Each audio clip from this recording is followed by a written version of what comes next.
Dalam riwayat yang diriwayatkan oleh Aisyah radhiyallahu anha, satu kali Hadrat Aisyah radhiyallahu anha mengatakan, "Ya Rasulullah, tolonglah minta ampunkan dosa-dosaku kepada Allah Subhanahu wa taala."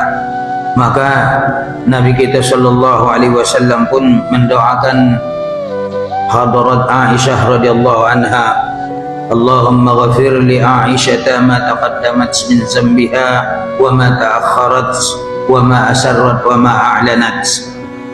Ya Allah, ampunkanlah dosa-dosa Aisyah itu, dosanya yang telah lalu dan juga dosanya yang akan datang.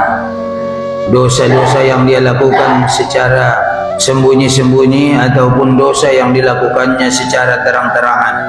Maka mendengarkan doa Nabi sallallahu alaihi wasallam ini, Sayyidatina Aisyah radhiyallahu anha sangat merasa gembira sehingga wajahnya jatuh di pangkuan baginda Nabi sallallahu alaihi wasallam. Maka Nabi kita bertanya, "Wahai Aisyah, apakah engkau merasa senang dengan doaku tadi?"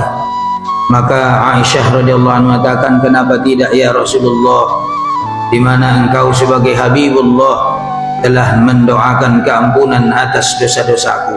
Maka Nabi kita sallallahu alaihi wasallam pun bersabda yang lebih kurang maknanya, "Wahai Aisyah, ketahuilah sesungguhnya doa yang kupohonkan kepada Allah untukmu tadi, itulah doaku kepada umatku di setiap aku selesai sholat.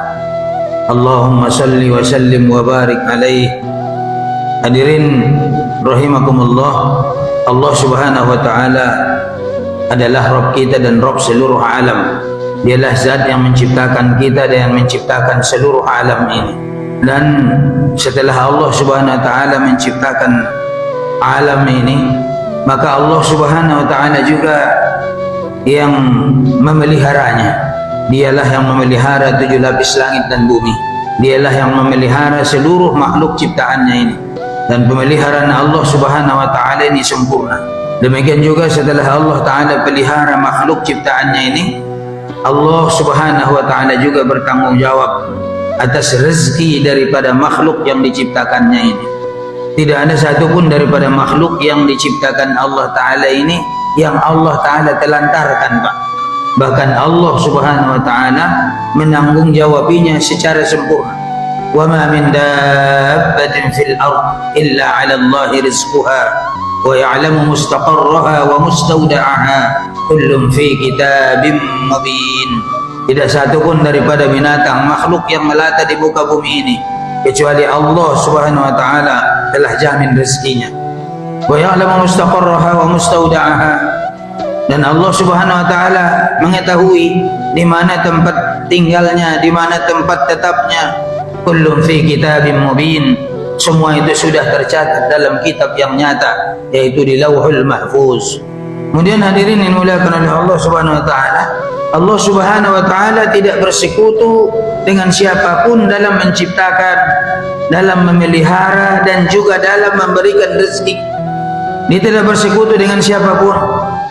Dan inilah yang selalu kita baca dalam zikir-zikir kita selesai kita salat. La ilaha illallah wahdahu la syarika lah, lahul mulku wa lahul hamdu yuhyi wa yumit wa huwa ala kulli syai'in qadir.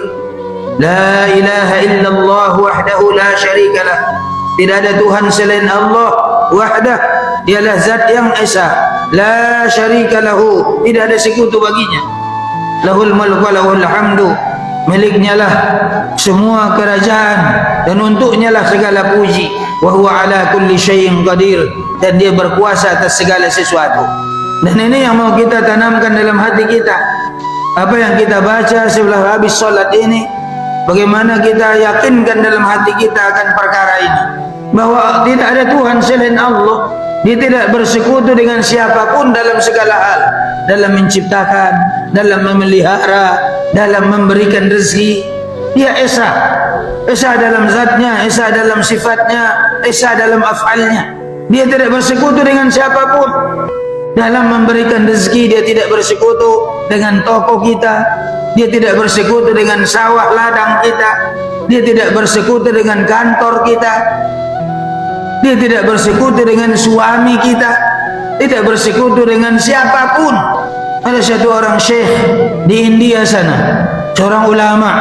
Dia naik dengan kereta keledai, dan yang punya keledai ini seorang yang beragama Hindu. Sambil berjalan maka syekh ini pun bertanya pada si pemilik tadi, pada saisnya tadi, "Wahai saudara, saya mau tanya sama kamu." "Apa itu tuan?" "Saya mau tanya, kamukah yang memberikan rezeki kepada keledaimu ini, ataukah keledaimu ini yang ngasih makan sama kamu?"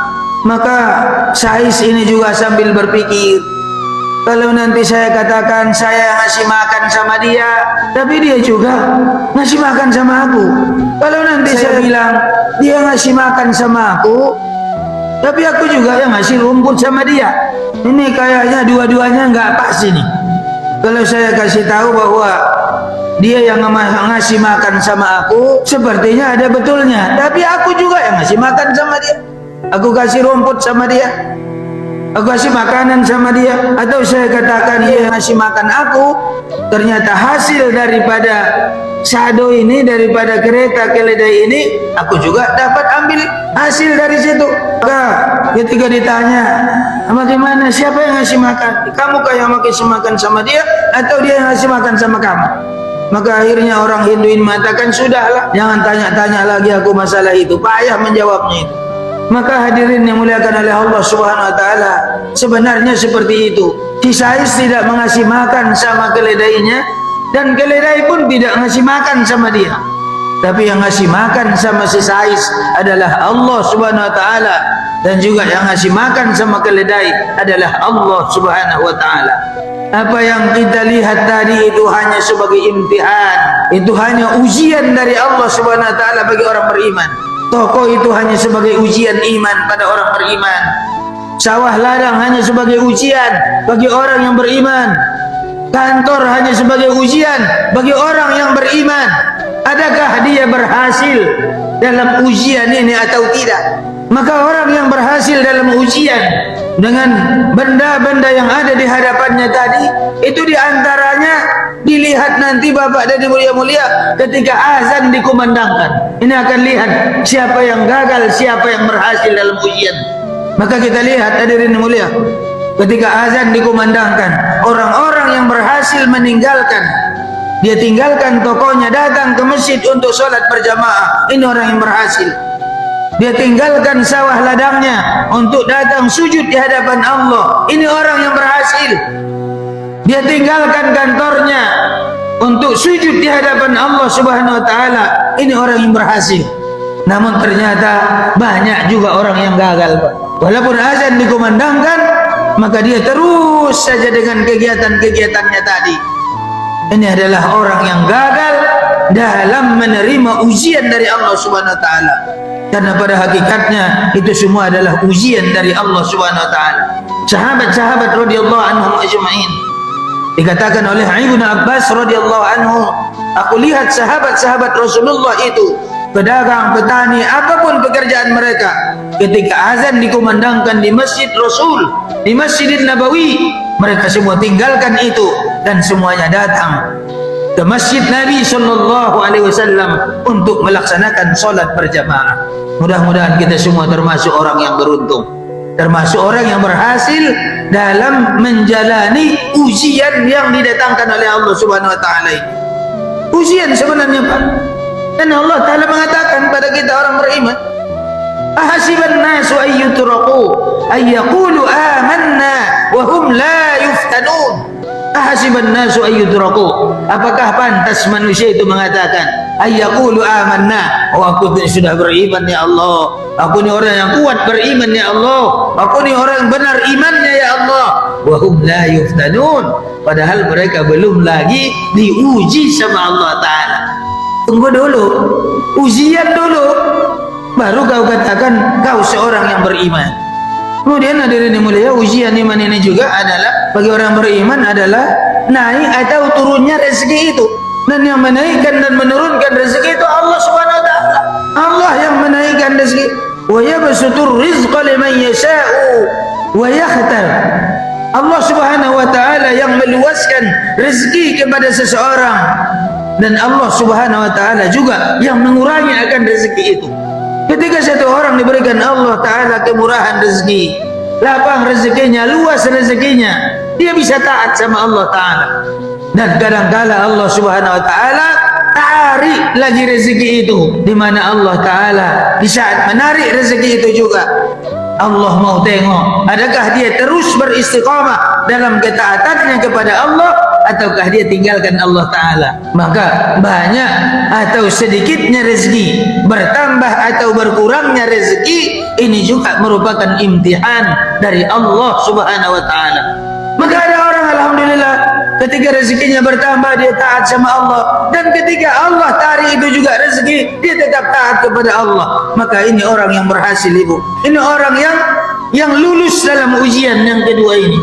Tapi juga tidak sedikit orang yang ketika dia diberikan Allah tambahan rezeki dia bisa taat, tapi sekarang ketika Allah kurangi rezeki itu akhirnya pun dia tinggalkan ketaatan. Maka bersyukurlah kepada Allah ketika kita dapat melewati ujian tadi, karena sesungguhnya itu adalah pertolongan dari Allah Subhanahu Wa Ta'ala.